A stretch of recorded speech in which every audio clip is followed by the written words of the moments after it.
1948-এ Cecil George হ্যারিসের লেখা hand written will Canadian লয়ে একটা ল্যান্ডমার্ক কেস হিসেবে নথিভুক্ত। কেন? ওয়েলকাম টু মাই চ্যানেল গল্প না সত্যি।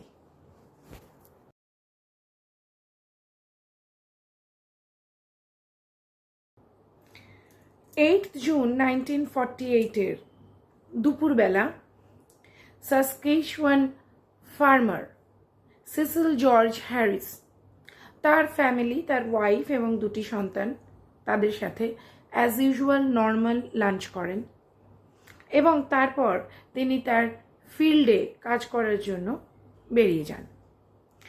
সেই দিন উনি কাজে বেরোবার আগে তার স্ত্রী বেসি মেয়েকে বলে যান যে অন্যান্য দিনের তুলনায় তার ফিরতে বেশ কিছুটা দেরিই হবে, রাত্রি 10টার আগে তো কোনো মতেই উনি ফিরবেন না, কেননা উনি সেদিনকে ওনার বাড়ির কাছাকাছির ফিল্ডে উনি যাচ্ছেন না কাজে, ওনার বাড়ির থেকে বেশ কিছু কিলোমিটার দূরে ওনার যে আর একটা ফিল্ড আছে উনি সেখানে যাচ্ছেন। সেসিল এটা প্ল্যান করেছিলেন যে ওনার ট্র্যাক্টরটাকে, মডেল সি টাইপ ওনার যে ট্র্যাক্টর, সেইটাকে আর অ্যালং উইথ ওনার যে ওয়ান ওয়ে প্ল সেটাকে উনি ওই ফিল্ডে মুভ করবেন। তো উনি তো কাজে বেরিয়ে গেলেন, সব কিছু নর্মাল চলছিল, কিন্তু রাত্রি 10টা বেজে যাওয়ার পরেও সেসিল বাড়ি ফিরলেন না।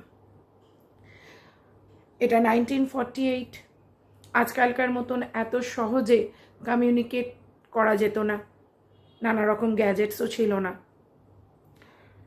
বেশ কিছুক্ষণ অপেক্ষা করলেন, কিন্তু কনসিডারেবল পিরিয়ড অফ টাইম অপেক্ষা করার পরেও যখন সেসিল ফিরলেন না বা ওনার তরফ থেকে কোনো খবর বাড়িতে আসেনি, তখন উনি ওনার বাচ্চাদেরকে বাড়িতে রেখে হাজব্যান্ডকে খুঁজতে বেরোলেন এবং উনি যেটা আবিষ্কার করলেন, ইট ওয়াজ টেরিবল।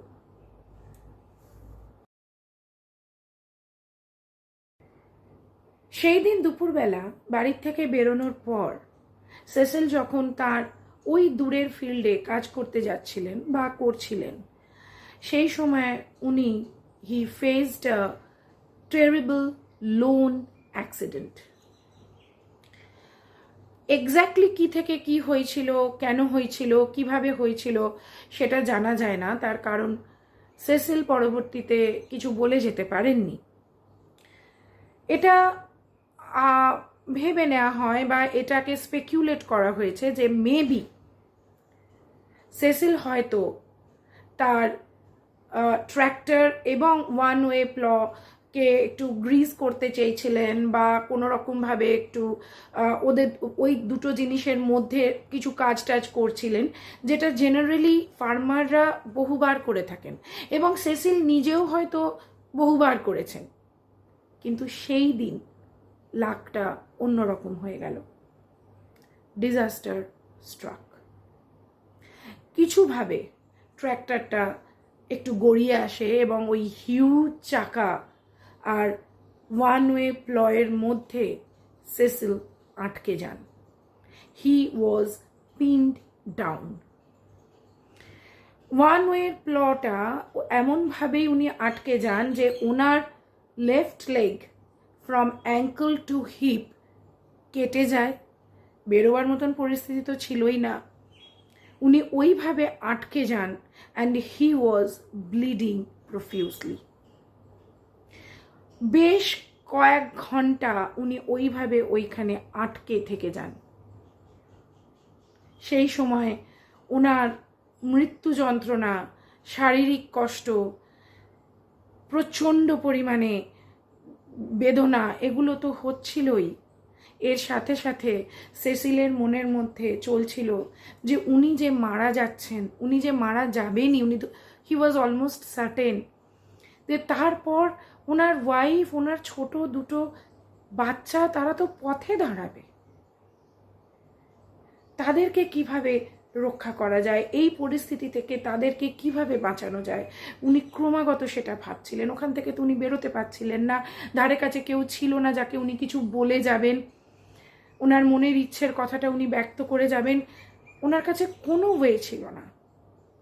তাই উনি যখন দেখলেন যে উনি চেতনা প্রায় হারিয়েই ফেলছেন, আর বেশিক্ষণ হয়তো উনি জ্ঞানেও থাকবেন না, এই রকম সময় উনি যেটা করতে পেরেছিলেন সেটাই করলেন। উনি ওনার পকেট নাইফটা বার করলেন এবং ওনার ট্র্যাক্টরের যে ফেন্ডার,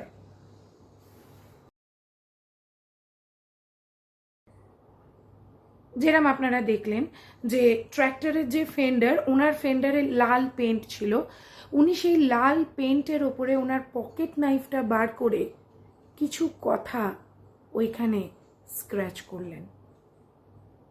উনি লিখলেন যে if I die in this mess, all goes to my wife.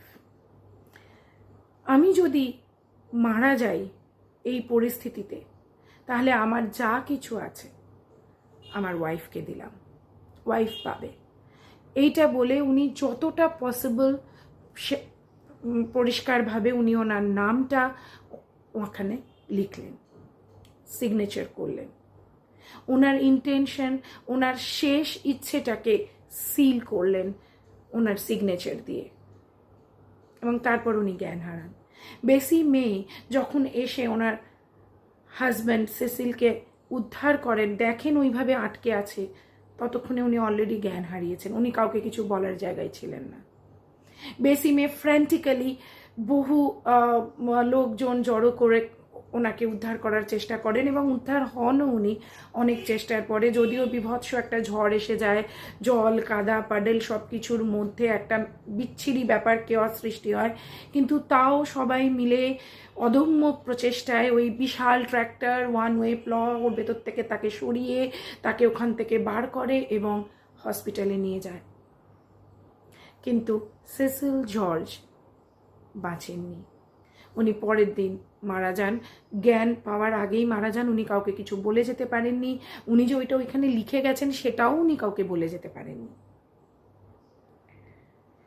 ওনার মৃত্যুর পর এইটা আবিষ্কার হয় এবং এইটাকে প্রিজার্ভ করা হয়, এই ফেন্ডারটাকে খুলে নেওয়া হয়, এটাকে প্রিজার্ভ করা হয় এবং কোর্টে এটাকে পেশ করা হয়। কোর্টের জাজ সাহেব বিনা দ্বিধায় এই লাস্ট উইশটাকে, যেটা উনি ওখানে স্ক্র্যাচ করে দিয়ে গেছিলেন, এটাকেই ওনার holographic will, handwritten will হিসেবে মান্যতা দেয়। আদালত এটা বলে যে এইটাই এই ব্যক্তির জীবনের শেষ ইচ্ছা বা উইল, এবং তার স্থাবর অস্থাবর যা কিছু সেটা তার ওয়াইফকে হ্যান্ড ওভার করা হয়। এই ঘটনা ক্যানাডিয়ান লতে একটা বেঞ্চমার্ক হিসেবে, ল্যান্ডমার্ক হিসেবে রয়ে গেছে। আজও সাসক্যাচুয়ান ইউনিভার্সিটির ল কলেজে এই ফেন্ডারটা এবং ওনার যে পকেট নাইফটা সেটাকে প্রিজার্ভ করে রাখা আছে, লোকে চাইলে গিয়ে দেখতে পারে।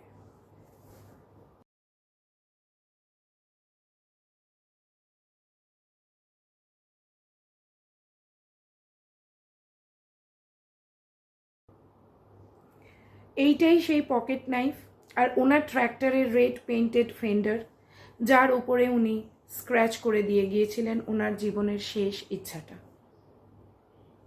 আজও সাসক্যাচুয়ান ইউনিভার্সিটির ল কলেজে এই দুটোকে প্রিজার্ভ করে রাখা আছে, লোকজন চাইলে গিয়ে দেখতে পারে।